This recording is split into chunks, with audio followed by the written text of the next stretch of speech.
Hallelujah. കർത്താവിൽ പ്രിയ സഹോദരി സഹോദരങ്ങളെ, മഹത്വത്തിൻ സാന്നിധ്യം ഈ ശുശ്രൂഷയിലേക്ക് ഒത്തിരിയേറെ സ്നേഹത്തോടെ കടന്നു വന്നിരിക്കുന്ന എല്ലാ പ്രിയപ്പെട്ടവർക്കും വീണ്ടും വരുന്ന നമ്മുടെ കർത്താവായ യേശുക്രിസ്തുവിൻ്റെ കൃപയും സമാധാനവും ആശംസിക്കുകയാണ്. 51-ാം സങ്കീർത്തനം 2-ാം തിരുവചനം. ഹൃദയ തകർച്ചയോടെ സങ്കീർത്തകനായ ദാവീദ് കർത്താവിനോട് ഏറ്റുപറയുകയാണ്, എൻ്റെ പാപത്തിൽ നിന്ന് എന്നെ ശുദ്ധീകരിക്കണമേ. അനുതാപ ഹൃദയത്തോടെ നിലവിളിച്ച് താൻ ചെയ്തു പോയ സകല പാപങ്ങളെയോർത്ത് അനുതപിച്ച് കർത്താവിൻ്റെ സന്നിധിയിൽ വിളിച്ചു പറയുകയാണ്, എൻ്റെ കർത്താവേ, എൻ്റെ പാപത്തിൽ നിന്ന് എന്നെ ശുദ്ധീകരിക്കണമേ. ഈ ഒരു പ്രാർത്ഥനയോടെ നമ്മൾ ഇന്നത്തെ ശുശ്രൂഷകൾ ആരംഭിക്കുകയാണ്. ഒത്തിരിയേറെ തലങ്ങളിൽ ഞാനും നിങ്ങളും അനുതപിക്കുവാനുണ്ട്. നമ്മൾ ഒരേ സ്വരത്തിൽ ഏറ്റുപറഞ്ഞ് പ്രാർത്ഥിക്കേണ്ട ഒന്നാണ്, കർത്താവേ, ഞങ്ങളുടെ പാപത്തിൽ നിന്ന് ഞങ്ങളെ ശുദ്ധീകരിക്കണമേ, ഞങ്ങളെ കഴുകണമേ. കർത്താവിൻ്റെ ജീവനുള്ള സാന്നിധ്യത്തിനായി ഈ കാലഘട്ടത്തിന് ആവശ്യമായ അതിസ്വാഭാവിക കൃപകളാൽ നമ്മളെല്ലാം നിറയപ്പെടുവാനായി കർത്താവിൻ്റെ പരിശുദ്ധാത്മാവിൻ്റെ ശക്തമായ നടത്തിപ്പ് നമ്മുടെ ജീവിതത്തിൽ എപ്പോഴും വെളിപ്പെടുവാനായി ആഗ്രഹിച്ചുകൊണ്ട് നമ്മളായിരിക്കുന്നിടത്ത് ഒരു നിമിഷം എല്ലാവരും സാധിക്കുന്നവർക്ക് എഴുന്നേറ്റ് നിന്ന് വലതുകരം സ്വർഗത്തിലേക്ക് ഉയർത്തി പ്രാർത്ഥിക്കാം. നമ്മുടെ സകല ഭാരങ്ങളെയും, നമ്മൾ അസ്വസ്ഥപ്പെടുത്തുന്ന വേദനകള്, നൊമ്പരങ്ങള്, നമ്മുടെ ജീവിതത്തിലെ ദുഃഖ ദുരിതങ്ങള്, നമ്മുടെ കുടുംബത്തിന്റെ ഒത്തിരിയേറെ ആവശ്യങ്ങളും നിയോഗങ്ങളെല്ലാം നമ്മുടെ മധ്യയുള്ള നമ്മുടെ കർത്താവിന്റെ ബലമുള്ള കരങ്ങളിൽ ഏൽപ്പിച്ചു കൊടുത്ത് നമ്മൾ ഒന്നിച്ചു പ്രാർത്ഥിക്കുകയാണ്. കർത്താവായ ദൈവമേ, പരിശുദ്ധാത്മാവിനെ വർഷിക്കണമേ. ദൈവത്തിന്റെ റൂഹായേ വരണമേ. സ്വർഗീയ തീയായി കത്തിപ്പടരണമേ. സ്വർഗത്തിന്റെ കാറ്റായി ആഞ്ഞടിക്കണമേ. ഓ പരിശുദ്ധാത്മാവേ, കർത്താവിന്റെ റൂഹായേ, ഞങ്ങളെ ഉജ്ജ്വലിപ്പിക്കണമേ, ഞങ്ങളെ പ്രചോദിപ്പിക്കണമേ, ഞങ്ങളുടെ ഹൃദയ കണ്ണുകളെ പ്രകാശിപ്പിക്കണമേ. ഹല്ലേലൂയ. അനുതാപത്തിന്റെ ആത്മാവായി സഭ മുഴുവനിലും വന്നു നിറയണമേ. കുടുംബങ്ങളിൽ വ്യാപരിക്കണമേ. ദേശങ്ങളിലേക്ക് വ്യാപരിക്കണമേ. രാജ്യങ്ങളിൽ മുഴുവൻ അനുതാപത്തിന്റെ കൃപയായി നിറഞ്ഞൊഴുകണമേ. പരിശുദ്ധ റൂഹായേ, ദൈവത്തിന്റെ ആത്മാവേ, പുതിയ കൃപയിലേക്ക് ഞങ്ങളെ വളർത്തണമേ. Hallelujah, hallelujah. കരങ്ങളടിച്ച് പരിശുദ്ധാത്മ നിറവനായി പരിശുദ്ധാത്മാവിന് മാത്രമേ നമ്മെ രൂപാന്തരപ്പെടുത്താൻ സാധിക്കുള്ളൂ. കർത്താവിന്റെ റൂഹയാൽ നമ്മളെല്ലാം ഉണർത്തപ്പെടുവാൻ കരഘോഷത്തോടെ ഒന്ന് ചേർന്ന് നമ്മൾ പാടി പ്രാർത്ഥിക്കുകയാണ്. പുതിയൊരു ജനനം നൽകും പരിശുദ്ധാത്മാവേ, പുതിയൊരു ശക്തിയിൽ ഉണരാ കൃപ നീ ചൊരിയണമേ. ഹോളി സ്പിരിറ്റ്, വരിക വരിക വരിക പരിശുദ്ധാത്മാവേ, ഞങ്ങൾ ഉണർത്തുക പരിശുദ്ധാത്മാവേ. പുതിയൊരു ശക്തി ഒന്ന് ആഗ്രഹത്തോടെ ഏറ്റുപറഞ്ഞ് ഞങ്ങളിലേക്ക് പകരുക. പരിശുദ്ധാത്മാവേ, ഞങ്ങളിൽ നിറയണമേ, നിറഞ്ഞു കവിയണമേ. കവിഞ്ഞൊഴുന്ന സ്നേഹത്തോടെ വിളിച്ച പരിശുദ്ധാത്മാവേ, കം കം ഹോളി സ്പിരിറ്റ്, വരിക വരിക. ആമേൻ ആമേൻ. ഇരുകരങ്ങൾ ഉയർത്തിപ്പിടിച്ച് പരിശുദ്ധാത്മാവേ, ഞങ്ങളിൽ നിറയണമേ, നിറഞ്ഞു കവിയണമേ. നമ്മുടെ കുടുംബങ്ങളിലേക്ക് ആത്മാവിനെ വിളിച്ച് പ്രാർത്ഥിക്കുന്ന പരിശുദ്ധാത്മാവേ, നമ്മുടെ കുഞ്ഞുങ്ങളിലേക്ക്, യുവജനങ്ങളിലേക്ക്, നമ്മുടെ എല്ലാ നിയോഗങ്ങളിൽ, ആവശ്യങ്ങളിൽ ദൈവത്തിന്റെ റൂഹ വരട്ടെ. റൂഹ, റൂഹ, ദൈവത്തിന്റെ റൂഹയേ വരിക, വരിക. റിലീസ്. ഗ്ലോറി, ഗ്ലോറി, ഗ്ലോറി പരിശുദ്ധാത്മാവേ. നമ്മുടെ എല്ലാ സമർപ്പിത സമൂഹങ്ങളിലേക്ക്, തിരുസഭ മുഴുവനിലേക്ക് കവിഞ്ഞൊഴുകണമേ. ഇരുകരങ്ങളും ഉയർത്തി ഇടിമുഴക്ക ശക്തിയോടെ, പെരുവെള്ളത്തിന് ഇരുമ്പലോടെ കർത്താവിന്റെ ജീവനുള്ള സാന്നിധ്യം അനുഭവിച്ച് നമ്മൾ ഒന്നിച്ചൊരു മനസ്സോടെ വിളിക്കുന്ന പരിശുദ്ധാത്മാവേ, കർത്താവിന്റെ റൂഹായേ, ദൈവത്തിന്റെ തീയേ, ദൈവത്തിന്റെ കാറ്റേ, ഞങ്ങളിൽ കത്തി പടരണമേ. Glory, glory, glory, glory, glory പരിശുദ്ധാത്മാവേ. കെട്ടുകളെ പൊട്ടിക്കുന്ന അഭിഷേകം, സുഖങ്ങൾ ഒടിക്കുന്ന അഭിഷേകം, ബന്ധങ്ങൾ അടിക്കുന്ന അഭിഷേകം, കുടുംബങ്ങളെ സ്വതന്ത്രമാക്കുന്ന അഭിഷേകം ഞങ്ങളിലേക്ക് പകരുക. റിലീസ്. ഹല്ലേലൂയ, ഹല്ലേലൂയ, ഹല്ലേലൂയ. അനുതാപത്തിന് അഭിഷേകം തരണമേ. പൈശാചിക പിടികളെ പൊട്ടിക്കുന്ന, സാത്താൻ ആധിപത്യങ്ങളെ തകർക്കുന്ന അനുതാപത്തിന്റെ കൃപയിലേക്ക് ഓ പരിശുദ്ധ റൂഹായേ ഞങ്ങളെ നയിക്കണമേ. ഹല്ലേലൂയ, ഹല്ലേലൂയ, ഹല്ലേലൂയ, ഹല്ലേലൂയ. Come, come, come, Holy Spirit. Anoint ചെയ്യണമേ. Lord, anoint, anoint. ഓ പരിശുദ്ധ റൂഹായേ, അനുതാപത്തിന്റെ ആത്മാവായി, അനുതാപത്തിന്റെ കൃപയായി ഞങ്ങളെല്ലാം ഉണർത്തണമേ. ഹോളി സ്പിരിറ്റ് വരിക, വരിക, വരിക, വരിക, വരിക പരിശുദ്ധാത്മാവേ. സ്തുതിക്കുന്നു, സ്തുതിക്കുന്നു, സ്തുതിക്കുന്നു, സ്തുതിക്കുന്നു. പരിശുദ്ധ അമ്മ മാതാവേ, ശൗസേ പിതാവേ, കാലത്തിന്റെ അടയാളങ്ങൾ തിരിച്ചറിഞ്ഞ് അനുതാപ ഹൃദയത്തോടെ ജീവിക്കുവാൻ ഞങ്ങൾക്കായി പ്രാർത്ഥിക്കണമേ. ആമേൻ. ഹല്ലേലൂയ, ഹല്ലേലൂയ.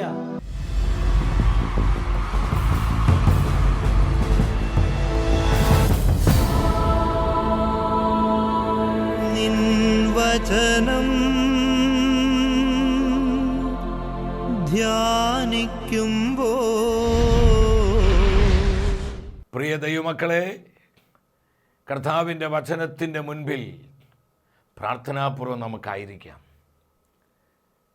ഇന്നത്തെ വചന ശുശ്രൂഷയിലൂടെ പരിശുദ്ധ റൂഹ തൻ്റെ വചനത്തിൽ നിന്ന് നമുക്ക് നൽകുന്ന ആലോചന, അനുതപിച്ചില്ലെങ്കിൽ നമുക്ക് നാശം, അനുതപിച്ചില്ലെങ്കിൽ നമുക്ക് നാശം. കർത്താവിൻ്റെ ജനമായ നമ്മൾ വളരെ ശ്രദ്ധിക്കേണ്ട ദൈവിക ദൂതാണിത്. അനുതപിച്ചില്ലെങ്കിൽ നമുക്ക് നാശമാണ്. കാലത്തിൻ്റെ അടയാളങ്ങളും ആനുകാലിക സംഭവങ്ങളും ദൈവജനത്തിൻ്റെ മുന്നറിയിപ്പുകളും ഒരുപോലെ എന്താ നമ്മോട് വിളിച്ചു പറയുന്നത്? ഇത് അനുതപിക്കുവാനുള്ള സമയമാണ്.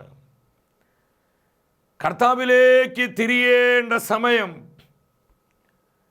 കർത്താവിൻ്റെ മനസ്സറിഞ്ഞ് ജീവിക്കേണ്ട നാളുകൾ.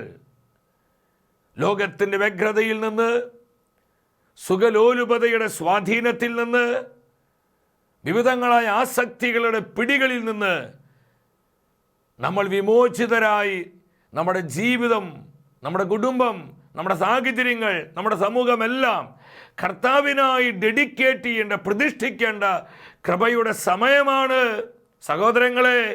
ഞാനും നിങ്ങളുമായിരിക്കുന്ന ഈ ഒരു കാലഘട്ടം, ഈ കാലത്തിൻ്റെ പ്രാധാന്യത മനസ്സിലാക്കിക്കൊണ്ട് ദൈവത്തിൻ്റെ റൂഹ തൻ്റെ ജനത്തോട് വിളിച്ചു പറയുകയാണ്, റിപ്പന്റ്, അനുതപിക്കുക. ഇത് അനുതപിക്കുവാനുള്ള സമയമാണ്. 2000 വർഷങ്ങൾക്ക് മുൻപ് നമ്മുടെ കർത്താവ് തൻ്റെ പരസ്യ ശുശ്രൂഷയുടെ ആരംഭ സമയത്ത് ഇപ്രകാരം വിളിച്ചു പറയുകയാണ്. മാർക്കോസിൻ്റെ സുവിശേഷം 1-ാം അധ്യായം 15-ാം തിരുവചനം. അവൻ പറഞ്ഞു, സമയം പൂർത്തിയായി, ദൈവരാജ്യം സമീപിച്ചിരിക്കുന്നു, അനുതപിച്ച് സുവിശേഷത്തിൽ വിശ്വസിക്കുവിൻ. ഈ വചനത്തിലൂടെ കർത്താവിൻ്റെ ആത്മാവ് എന്താണ് നമ്മോട് സംസാരിക്കുന്നത്? നമ്മുടെ കർത്താവ് പറയുകയാണ്, ദൈവരാജ്യം സമീപിച്ചിരിക്കുന്നു. അനുദപിച്ച് സുവിശേഷത്തിൽ വിശ്വസിക്കുക. മറ്റേത് നാളുകളേക്കാൾ ഉപരി കർത്താവിൻ്റെ വീണ്ടും വരവ് അടുത്തുകൊണ്ടിരിക്കുകയാണ്. ഈ ലോക ജീവിതത്തിൽ ഞാനും നിങ്ങളും നിത്യതയിലേക്ക് അടുത്തുകൊണ്ടിരിക്കുകയാണ്. ഈ ലോക ജീവിതത്തിൽ ദൈവം അനുവദിച്ച നമ്മുടെ ജീവിതത്തിൻ്റെ സമയങ്ങൾ തീർന്നു പോയിക്കൊണ്ടിരിക്കുന്നു. എൻ്റെ സഹോദരങ്ങളെ, സുവിശേഷത്തിന് യോഗ്യമാവിധം ജീവിക്കേണ്ട സമയമാണിത്. അനുതാപ ഹൃദയത്തോടെ നമ്മുടെ ചങ്ക് കർത്താവിൻ്റെ വചനങ്ങളിൽ ഉറപ്പിച്ച് തീഷ്ണതയോടെ ജീവിക്കേണ്ട സമയം. നമ്മെക്കുറിച്ച് എന്താ കർത്താവ് ആഗ്രഹിക്കുന്നത്? ഇന്ന് അനേകർ പറയുന്നുണ്ട്, ഞങ്ങൾക്ക് അനുഗ്രഹം പ്രാപിക്കാൻ പറ്റുന്നില്ല, ഒരുപാട് തകർച്ചയിലാണ് ഞങ്ങൾ, നമ്മുടെ കുടുംബങ്ങളിൽ നിന്ന് എന്തുമാത്രം തകർന്ന അവസ്ഥയിലാണ്. ഡിവോഴ്സുകൾ, കുടുംബ കലഹങ്ങൾ, നിസാര കാര്യങ്ങൾ പറഞ്ഞ് കുടുംബത്തിൽ അസ്വസ്ഥതകൾ, ബഹളം, വഴക്ക് എന്ന് വേണ്ട വളരെ കലുഷിതമാണ് ഇന്ന് ക്രൈസ്തവ കുടുംബങ്ങൾ. നമ്മുടെ കുഞ്ഞുങ്ങൾ മലിനപ്പെട്ടുകൊണ്ടിരിക്കുന്നു. നമ്മുടെ യുവജനങ്ങൾ വിശ്വാസരാഹിത്യത്തിലേക്ക് പോകുന്നു. നമ്മുടെ ദമ്പതികൾ വിവാഹേതര ബന്ധങ്ങൾ വർദ്ധിച്ചുകൊണ്ടിരിക്കുന്നു. കർത്താവ് തെരഞ്ഞെടുത്ത തൻ്റെ പ്രിയപ്പെട്ടവരിൽ തീഷ്ണത മങ്ങി ആത്മീയ മന്നോഷതയിലേക്ക് അനേകം തെരഞ്ഞെടുക്കപ്പെട്ടവരെ വഴുതി വീഴുന്നു. ഇതെല്ലാം ഇന്ന് കർത്താവിന് ഒരുപാട് നൊമ്പരപ്പെടുത്തുന്നുണ്ട്. ഇത് സ്വർഗത്തിൻ്റെ വേദനയാണ്. ഈ ഒരു സമയത്ത് നമ്മൾ എന്താ ചെയ്യേണ്ടതാ? അനുഗ്രഹം പ്രാപിക്കാൻ, ദിനംതോറും ദൈവാത്മാവിൻ്റെ അഭിഷേകത്തിൽ വളരുവാൻ, കർത്താവിൻ്റെ റൂഹയുടെ ശക്തിയാൽ നമ്മളെല്ലാം നിറയപ്പെടുവാൻ. എൻ്റെ സഹോദരങ്ങളെ, അനുതാപ ഹൃദയത്തോടെ നമ്മൾ ജീവിക്കണം. ഇന്ന് നമ്മുടെയൊക്കെ ജീവിതങ്ങളിൽ പല പൈശാചിക സ്വാധീനങ്ങളും ബന്ധനങ്ങളും, നമ്മുടെ കുടുംബങ്ങളിൽ സാത്താൻ്റെ ആധിപത്യങ്ങളും, പലവിധ പാപ ശാപ മുഖങ്ങളെല്ലാം ഇന്ന് കടന്നു വന്നിരിക്കുന്ന ഒരു കാരണം അനുതാപമില്ല, മാനസാന്തരത്തിൻ്റെ അനുഭവമില്ല. എൻ്റെ സഹോദരങ്ങളെ, അനുതപിച്ചാൽ അനുഗ്രഹമാണ്, അനുതപിച്ചാൽ ആത്മപകർച്ചയാണ്, അനുതപിച്ചാൽ നമുക്ക് ചിന്തിക്കാൻ കഴിയാത്ത വിധത്തിൽ സ്വർഗീയ നന്മകളാൽ നമ്മുടെ ജീവിതങ്ങളെ കർത്താവ് സമ്പന്നമാക്കുകയാണ്. അപ്പോൾ അനുഗ്രഹത്തിൻ്റെ കീ അനുതാപമാണ്. അനുതപിച്ചില്ലെങ്കിൽ നമുക്ക് നാശമാണ്, നമുക്കിനി രക്ഷയില്ല. സഹോദരങ്ങളെ, ഒത്തിരി നമ്മൾ അനുതപിക്കാനുണ്ട്. നമ്മുടെ കുടുംബങ്ങൾക്ക് ഇനി ഒരു വീണ്ടെടുപ്പ് ഉണ്ടാവുകയില്ല. നമ്മുടെ കുഞ്ഞുങ്ങളെ, യുവജനങ്ങളെ വിശ്വാസത്തിൽ വീണ്ടെടുക്കുവാൻ നമുക്ക് സാധിക്കാതെ വരും. സഭയും ഒരുപാട് തകർച്ചയിലും വളരെ തളർന്നൊരവസ്ഥയിലുമാണ്. ഒത്തിരി നമ്മൾ ആ വിഷയങ്ങളിലും അനുതപിക്കുവാനുണ്ട്. കർത്താവ് പറയാണ്, അനുതപിച്ച് സുവിശേഷത്തിൽ വിശ്വസിക്കുക. നമ്മളെക്കുറിച്ചുള്ള ദൈവത്തിൻ്റെ മനസ്സാണിത്. അപ്പോസ്തല പ്രവർത്തനം 17:30 പറയുന്നു, അജ്ഞതയുടെ കാലഘട്ടത്തെ കർത്താവ് കണക്കിലെടുക്കുന്നില്ല, എന്നാൽ ഇപ്പോൾ ലോകത്തിലുള്ള സകല മനുഷ്യരും അനുതപിക്കണമെന്ന് കർത്താവ് ആജ്ഞാപിക്കുന്നു. It's A command. എന്താ കർത്താവ് ആജ്ഞാപിക്കുന്നത്? Repent, repent. എൻ്റെ ജനമേ, അനുതപിക്കുക, അനുതപിക്കുക. എന്തിനു വേണ്ടി? നമ്മൾ നശിച്ചു പോകാതിരിക്കാൻ, നമ്മുടെ നിത്യത നഷ്ടപ്പെട്ടു പോകാതിരിക്കാൻ, നമ്മൾ അനുഗ്രഹത്തിൽ വളരുവാൻ, അഭിഷേകത്തിൽ പെരുകുവാൻ, ദിനംതോറും കർത്താവിൻ്റെ കൃപയിൽ വർദ്ധിക്കുന്നവരായി മാറുവാൻ ആഗ്രഹമുള്ളത് കൊണ്ട് നമ്മെ നോക്കി നമ്മുടെ കർത്താവ് പറയാ, മക്കളെ അനുതപിക്കുക, അനുതപിക്കുക. നീ അനുഗ്രഹം പ്രാപിക്കേ, നീ അഭിഷേകം പ്രാപിക്കേ, നിന്റെ കുടുംബത്തിൽ ദൈവസ്നേഹത്തിൻ്റെ സമൃദ്ധി ഉണ്ടാവട്ടെ. എൻ്റെ സഹോദരങ്ങളെ, കർത്താവിൻ്റെ ഈ മനസ്സ് കാണാതെ നമ്മൾ പോകരുത്. നമ്മൾ എങ്ങോട്ടേ പോയിക്കൊണ്ടിരിക്കുന്നത്? നമ്മളിങ്ങനെ മുന്നോട്ട് പോയാൽ നമ്മുടെ അവസ്ഥ എന്താകും? നമ്മുടെ കുടുംബങ്ങൾ തകർന്ന് തരിപ്പണമാവില്ലേ? നമ്മുടെ യുവജനങ്ങൾ വിശ്വാസത്യാഗികളാവുകയില്ലേ? നമ്മുടെ കുഞ്ഞുങ്ങൾ അവരുടെ നിർമ്മലത നഷ്ടപ്പെട്ട് അവർ മലിനപ്പെട്ടു പോവുകയില്ലേ? ഇന്ന് എന്തൊക്കെ ഇവിടെ നടമാടുന്നത്? നമ്മൾ ചിന്തിക്കണ അപ്പുറമായി കാര്യങ്ങൾ ഇന്ന് നമ്മൾ കൈവിട്ടു പോയിരിക്കുകയാണ് സഹോദരങ്ങളെ. ലഹരിയും മദ്യപാനവും കഞ്ചാവും മറ്റു മയക്കമരുന്നുകളും ലൈംഗികമായ അരാജകത്വങ്ങളും വഴിവിട്ട മ്ലേച്ഛതകളും രാഷ്ട്രീയ കൊലപാതകങ്ങളും പ്രണയ എന്തൊക്കെ ഇവിടെ നടന്നുകൊണ്ടിരിക്കുന്നത്? ഇത്രമാത്രം കലുഷിതമായ ഒരു അവസ്ഥയിൽ കർത്താവ് തൻ്റെ രക്തത്താൽ വീണ്ടെടുത്ത കർത്താവിൻ്റെ ജനം ഈ തലമുറയ്ക്ക് വേണ്ടി നിലവിളിക്കുവാനും അനുതപിക്കുവാനും മുട്ടുമടക്കുവാനും കൈവിരിക്കുവാനും ഹൃദയ തകർച്ചയോടെ നിലവിളിക്കുവാനും സമർപ്പണമുള്ളവരാകണം. നമ്മുടെ കർത്താവ് പറഞ്ഞില്ലേ, ജോയേൽ പ്രവചനം 2:13, നിങ്ങളുടെ വസ്ത്രമല്ല കീറേണ്ടത് ഹൃദയമാണ്. റിപ്പൻ, അനുതപിക്കുക. നമ്മുടെ വസ്ത്രമല്ല കീറേണ്ടത് ഹൃദയം. ആ ഹൃദയത്തിൽ നുറുക്കമുണ്ടാകണം, അനുതാപമുണ്ടാകണം. സഹോദരങ്ങളെ, എന്തുമാത്രം നമ്മൾ അനുതപിക്കാനുണ്ട്. പല വിധത്തിലുള്ള പാപത്തിൻ്റെ അഴുക്കുകൾ ഇന്ന് നമ്മുടെയൊക്കെ സ്വാധീനിച്ചിട്ടുണ്ട്. ഞാൻ കുറച്ച് നാളുകൾക്ക് മുൻപ് ബഹുമാനപ്പെട്ട വട്ടായിലച്ചൻ റൂഹാമൗണ്ടിൽ 2-3 ദിവസം അവിടെ പ്രാർത്ഥിക്കാനായിട്ട് പോയി. ആ പ്രാർത്ഥന വേളയിൽ വളരെ വേദനയോടെ കർത്താവിനോട് പറഞ്ഞു, എൻ്റെ മകനെ, നീ ഒത്തിരിയേറെ അനുതപിക്കുവാനുണ്ട്, നീ ഒത്തിരിയേറെ അനുതപിക്കുവാൻ, റിപ്പൻ്റ് ചെയ്യാനുണ്ട്. ഞാൻ ചിന്തിച്ചത് വലിയ കുഴപ്പമില്ലാതെ പോകുന്നു. അത്യാവശ്യം പ്രാർത്ഥന, കൗദാശിക ജീവിതം, മദന ശുശ്രൂഷകൾ, ഉത്തരവാദിത്തങ്ങൾ കുറേയൊക്കെ നിർവഹിക്കുന്നു. കർത്താവ് പറഞ്ഞു, ഒത്തിരി അനുതപിക്കാനുണ്ട്. ദൈവസന്നിധിയിലിരുന്ന് പ്രാർത്ഥിച്ചപ്പോൾ കർത്താവിൻ്റെ മുഖപ്രകാശത്താൽ എൻ്റെ ആത്മസ്ഥിതി കാണുവാൻ കർത്താവിനോട് കരുണ കാണിച്ചു. കർത്താവിൻ്റെ കരുണയാ സഹോദരങ്ങളെ. എനിക്കൊരു കാര്യം മനസ്സിലായി, എന്തുമാത്രം അനുതപിക്കുവാനുണ്ട്, എന്തുമാത്രം അനുതപിക്കുവാനുണ്ട്. പിന്നീട് കുറേ സമയം അറിയാതെ ഇങ്ങനെ വിങ്ങി കരയുന്ന ഒരു അനുഭവമായിരുന്നു. ഞാൻ നിങ്ങളോട് പറഞ്ഞത്, എനിക്ക് ഇപ്രകാരം ഒരു അനുഭവം ഉണ്ടായി നിങ്ങളൊന്ന് അറിയാൻ വേണ്ടിയിട്ടല്ല സഹോദരങ്ങളെ.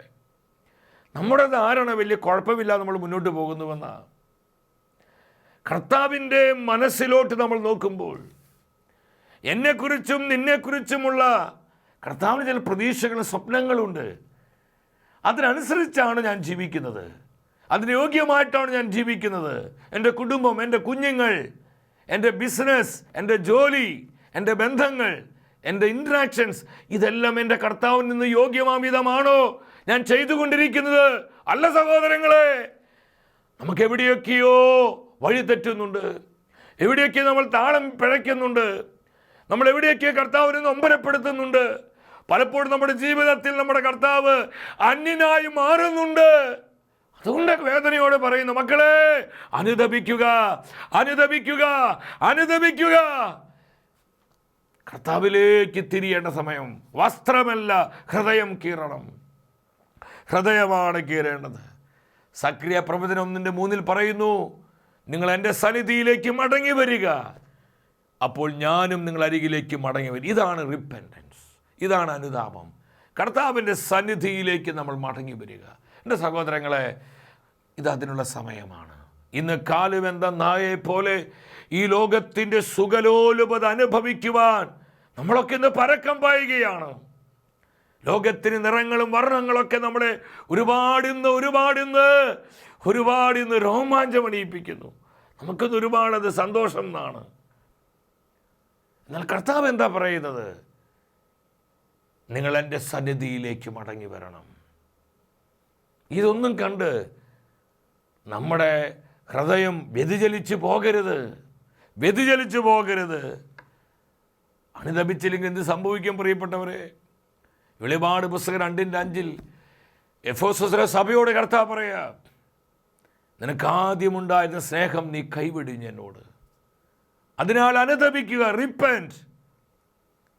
നീ ഏത് അവസ്ഥയിലാണ് അധപതിച്ചതെന്ന് ചിന്തിക്കുക. അതാ നമ്മൾ എന്ത് ചെയ്യണം? നീ ചിന്തിക്കണം, എവിടെയാണ് എൻ്റെ സ്നേഹം നഷ്ടപ്പെട്ടു പോയത്? എവിടെ എൻ്റെ ബന്ധങ്ങൾ തകർന്നു പോയത്? ഞാൻ എവിടെയാണ് കാര്യങ്ങൾ ക്രമപ്പെടുത്തേണ്ടത്? ഞാൻ എവിടെയാണ് തിരിച്ചു വരേണ്ടത്? ഞാൻ എന്തെല്ലാമാണ് എൻ്റെ ജീവിതത്തിൽ ഒരു അടുക്കും ചിട്ടയിലേക്കും കൊണ്ടുവരേണ്ടത്? എൻ്റെ കുടുംബത്തിൽ, എൻ്റെ മക്കളിൽ. 3-ാമത് കർത്താവ് പറയാണ്, അനുതപിച്ച് ആദ്യത്തെ പ്രവൃത്തി ചെയ്യുക. ഇല്ലെങ്കിൽ ഞാൻ നിന്റെ അരികിലോട്ട് വരികയും നിന്റെ ദീപപീഠം അതിൻ്റെ സ്ഥാനത്ത് നിന്ന് നീക്കിക്കളയും. ഞാൻ റിമൂവ് ചെയ്യും, ഞാൻ നീക്കിക്കളയും. എത്ര കഠിനമായ വചനമാണിത്! വിറയിലോടും ഭയത്തോടും കൂടെ ഇത് കേൾക്കണ സഹോദരൻ. ഇന്ന് അനേകം കുടുംബങ്ങൾ അത് റിമൂവ് ചെയ്തൊരവസ്ഥയാണ്. കൂടിച്ചേരാൻ പറ്റാത്ത വിധം കലങ്ങി മറിഞ്ഞ് തകർന്ന് തരിപ്പണമായി പോയി. എത്രയോ ജീവിതങ്ങൾ,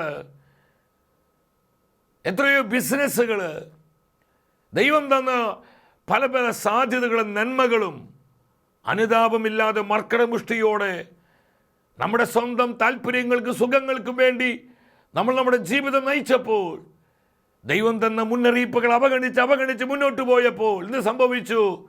കർത്താവ് റിമൂവ് ചെയ്തു, നീക്കിക്കളഞ്ഞു. എത്ര മിനിസ്ട്രികൾ ഇത് ക്ഷയിച്ചു പോയി. എത്രയോ സെന്ററുകൾ, കർത്താവ് അഭിഷേകം ചെയ്ത പല സെന്ററുകളും ഇന്ന് മങ്ങിപ്പോയി. കൃപയിൽ, അഭിഷേകത്തിൽ അവിടെയൊക്കെ ഒരു ക്ഷയാത്മകതയുണ്ടായി. വൈ? എന്തുകൊണ്ട് സഹോദരങ്ങളെ? കർത്താവ് തന്ന ആലോചന അവഗണിച്ചു. കർത്താവിൻ്റെ മനസ്സറിയാൻ കഴിയാതെ പോയി. അനുദപിക്കുവാൻ നമ്മൾ തയ്യാറായില്ല. കർത്താവ് കരുണ കാണിക്കുന്നു ചിന്തിച്ച് നമ്മൾ നമ്മുടെ സുഖങ്ങളിൽ മുന്നോട്ട് പോയി. കർത്താവ് പറയും, ദീപപീഠം നീക്കിക്കളയും. ഞാനും നിങ്ങൾ ശ്രദ്ധിച്ചില്ലെങ്കിൽ നമുക്ക് എന്നും ഇതുപോലെ അങ്ങ് പോകാൻ പറ്റുമെന്ന് പ്രതീക്ഷിക്കേണ്ട. ഞാൻ ചിന്തിക്കുകയാണെങ്കിൽ എന്തൊക്കെ ചെയ്തിട്ട് എനിക്ക് ഇങ്ങനെ വചനം പ്രസംഗിച്ചും ഇങ്ങനെയൊക്കെ പോകാൻ ഞാൻ ചിന്തിക്കേണ്ട. അനുദപിച്ചില്ലെങ്കിൽ, കർത്താവിനോട് ഐക്യപ്പെട്ട് ജീവിച്ചില്ലെങ്കിൽ, നാളുകൾ കഴിയുമ്പോൾ നിങ്ങൾ കേൾക്കും, സന്തോഷ് കരുമത്ര കൃപയിൽ വീണുപോയി. അത് സംഭവിക്കാതിരിക്കാനാ ഈ മുന്നറിയിപ്പ് എന്നോട് കർത്താവ് പറയുന്നത്. അത് നിങ്ങൾക്ക് സംഭവിക്കാതിരിക്കാനാ നിങ്ങൾക്ക് ഓരോരുത്തർക്കും ഈ മുന്നറിയിപ്പ് കർത്താവ് നൽകുന്നത്. അത് കർത്താവിൻ്റെ വിശ്വസ്തതയാണ്. ഹല്ലേലൂയ! ഓ, നമ്മുടെ കർത്താവിൻ്റെ കരുണയാണ് സഹോദരങ്ങളെ. നമ്മളിത് മനസ്സിലാക്കണം. അതുകൊണ്ടാണ് ലൂക്കായുടെ സുവിശേഷം 13:5 നമ്മുടെ കർത്താവ് പറഞ്ഞത്, പശ്ചാത്തപിക്കുന്നില്ലെങ്കിൽ, അനുദപിക്കുന്നില്ലെങ്കിൽ നിങ്ങളും അതുപോലെ തന്നെ നശിക്കും. ദൈവമേ, എന്നൊരു വചനമാണിത്. അനുദപിക്കാത്ത കുടുംബങ്ങൾ നശിച്ചു പോകും. അനുദപിക്കാത്ത വ്യക്തികൾ നശിച്ചു പോകും. അനുദപിക്കാത്ത ശുശ്രൂഷകൾ നശിച്ചു പോകും. അനുതാപം നഷ്ടപ്പെട്ട വൈദികരെ, സമർപ്പിതരെ ശ്രദ്ധിക്കണം. അത് നാശമാണ്, അത് തകർച്ചയാണ്, അനർത്ഥങ്ങൾ ഉണ്ടാകും. അത് സഭയിലാണെങ്കിലും കുടുംബങ്ങളിലാണെങ്കിലും സമൂഹങ്ങളിലാണെങ്കിലും അനുദപിക്കാൻ നമ്മൾ തയ്യാറാകുന്നില്ലെങ്കിൽ പല പല അനർത്ഥങ്ങൾ നമ്മൾ നേരിടേണ്ടി വരും സഹോദരങ്ങളെ. സംശയമുണ്ടോ? വെളിപാട് പുസ്തകം 9:21 വേദനയോടെ കർത്താവ് പറയാ, എന്നാൽ അവർ തങ്ങളുടെ കൊലപാതകം, വ്യഭിചാരം, മന്ത്രവാദം, മോഷണം എന്നിവയെക്കുറിച്ച് അനുദപിച്ചില്ല. ഇതാണ് കർത്താവിൻ്റെ വേദന. പുറംതിരിഞ്ഞ് നിൽക്കുക. കൊലപാതകങ്ങൾ, വ്യഭിചാരങ്ങൾ, വഴിവിട്ട ലൈംഗിക മ്ലേച്ഛതകൾ, മന്ത്രവാദം, ഒന്നാം പ്രമാണ ലംഘനത്തോട് വരുന്ന അനേകം കൊടും തിന്മകൾ, മോഷണം എന്നിവയെക്കുറിച്ച് അവർ അനുദപിച്ചില്ല. അതുകൊണ്ട് എന്ത് സംഭവിക്കുന്നു? വെളിപാട് പുസ്തകം 6:17 പറയാം, അവിടുത്തെ ക്രോധദിനം വന്നു കഴിഞ്ഞു. ആർക്ക് ചെറുത്ത് നിൽക്കാൻ പറ്റും? ദൈവത്തിൻ്റെ ക്രോധദിനം വന്നു കഴിഞ്ഞു. അതിൻ്റെ പ്രതിഫലനങ്ങൾ ഇന്ന് ലോകത്തിൽ, സഭയിൽ നമ്മൾ കണ്ടുകൊണ്ടിരിക്കുന്നത്. ഇതിനാര് പരിഹാരം ചെയ്യും? ഇതിനാര് പ്രായശ്ചിത്തം ചെയ്യും? ഇതിനു വേണ്ടി ആര് അനുദപിച്ച് കർത്താവിൻ്റെ സന്നിധിയിൽ നിലവിളിച്ച് പ്രാർത്ഥിക്കും? ആരാണിത് ചെയ്യേണ്ടത്? നമ്മളല്ലേ? നമ്മൾ ചെയ്തില്ലെങ്കിൽ ആര് ചെയ്യും സഹോദരങ്ങളെ? കർത്താവ് പറയുകയാണ്, ആർക്ക് ചെറുത്ത് നിൽക്കാൻ പറ്റും? രാജാക്കന്മാരുടെ 2-ാം പുസ്തകം 22-ാം അധ്യായം 19-20 വചനങ്ങളിൽ ജോസിയ രാജാവിനെ കുറിച്ച് പറയാ, ജോസിയ, നീ എൻ്റെ വചനം വായിച്ചു കേട്ടപ്പോൾ നീ അനുദപിച്ചു, നീ പശ്ചാത്തപിച്ചു, നീ ഹൃദയനുറുക്കത്തോടെ എൻ്റെ മുമ്പിൽ നിലവിളിച്ചു പ്രാർത്ഥിച്ചു, നീ എന്നിലേക്ക് തിരിഞ്ഞു. ആയതിനാൽ ജോസിയ, നിന്റെ കാലത്തു ഞാൻ വരുമെന്ന് പറഞ്ഞ അനർത്ഥങ്ങൾ സംഭവിക്കുകയില്ല. നീ സമാധാനത്തോടെ പിതാക്കന്മാരോട് ചേരും. അനർത്ഥങ്ങളെ കർത്താവ് പിൻവലിക്കുകയാണ്. തൻ്റെ ജനത്തിന് വേണ്ടി തൻ്റെ രാജ്യത്തിൻ്റെ ദുർവൃത്തികളെ ഓർത്ത് രാജാവായ ജോസിയ അനുതപിച്ചപ്പോൾ, കർത്താവിൻ്റെ മുൻപിൽ നിലവിളിച്ചപ്പോൾ ആ അനർത്ഥങ്ങൾ കർത്താവ് പിൻവലിച്ചു. ഇതാണ് ഇന്ന് വൈദികർ ചെയ്യേണ്ടത്. ദൈവജനത്തിൻ്റെ അതിക്രമങ്ങൾ, പാപങ്ങൾക്ക് വേണ്ടി അനുതപിക്കണം. വ്യക്തിപരമായ ജീവിതത്തിൽ വന്നുപോയ പാപങ്ങളെ ഓർത്ത് അനുതപിക്കണം. സമർപ്പിതരെ, സന്യസ്തരെ അനുതപിക്കണം. ആത്മായ പ്രേക്ഷിതരെ അനുതപിക്കണം. ദമ്പതികൾ പരസ്പരം അനുതപിക്കണം. ചെയ്തുപോയ സമർപ്പണത്തിൽ, സ്നേഹത്തിൽ, വിശ്വസ്തതയിൽ, വിശുദ്ധിയിൽ, വിശ്വാസത്തിൽ വന്നുപോയ കുറവുകളെ ഓർത്ത് അനുതപിക്കണം. മക്കളായി നമ്മൾ അനുതപിക്കണം. മാതാപിതാക്കൾ അനുതപിക്കണം. എല്ലാവരും ഒരുപോലെ അനുതപിക്കണം. ഇല്ലെങ്കിൽ തകർച്ചയാണ് സഹോദരങ്ങളെ. അനുതപിക്കുക, അനുഗ്രഹം പ്രാപിക്കുക. അനുതപിക്കുക, അഭിഷേകത്തിൽ വളരുക. അനുതപിക്കുക, ദൈവകൃപയിൽ ദിനംതോറും പെരുകുക, പെരുകുക, പെരുകുക, വർദ്ധിക്കുന്നവരായി മാറുക. കർത്താവ് നൽകുന്ന ഈ ആലോചന സ്വീകരിക്കാം. എന്തുകൊണ്ടാണ് ഈ തകർച്ച? എന്തുകൊണ്ടാണ് ഈ പ്രശ്നം? എന്തുകൊണ്ടാണ് ഈ ബുദ്ധിമുട്ട്? എന്തുകൊണ്ടാണ് ഈ പരാജയം? എന്തുകൊണ്ട് എൻ്റെ കുടുംബം ഇങ്ങനെ? എന്തുകൊണ്ട് എന്ന് ചിന്തിച്ച് നീ നിരാശപ്പെടേണ്ട, വിഷാദപ്പെടേണ്ട. അതിനുള്ള ഉത്തരമാണ് കർത്താവ് തരുന്നത്. നീ അനുതപിച്ച് കർത്താവിലേക്ക് തിരിയുമ്പോൾ സകല ബന്ധനങ്ങളെയും കർത്താവ് തകർത്ത് കളയും. കെട്ടുകളെ പൊട്ടിക്കും. ഡെലിവറൻസുകൾ ഉണ്ടാകും, ഹീലിങ്സ് ഉണ്ടാകും, മിറാക്കിൾസ് ഉണ്ടാകും. അവിടെ പരിശുദ്ധാത്മാവിൻ്റെ ശക്തമായ ശക്തിയും സാന്നിധ്യവും വെളിപ്പെടും.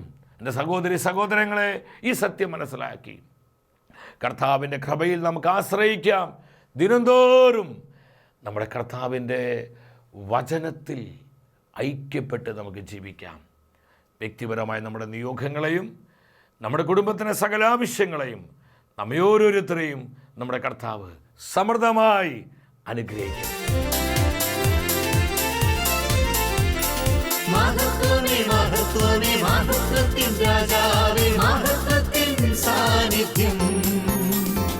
മഹത്വമേ മഹത്വമേ മഹത്വത്തിൻ കർത്താവേ, മഹത്വത്തിൻ സാന്നിധ്യം. മഹത്വമേ മഹത്വമേ മഹത്വത്തിൻ രാജാവേ,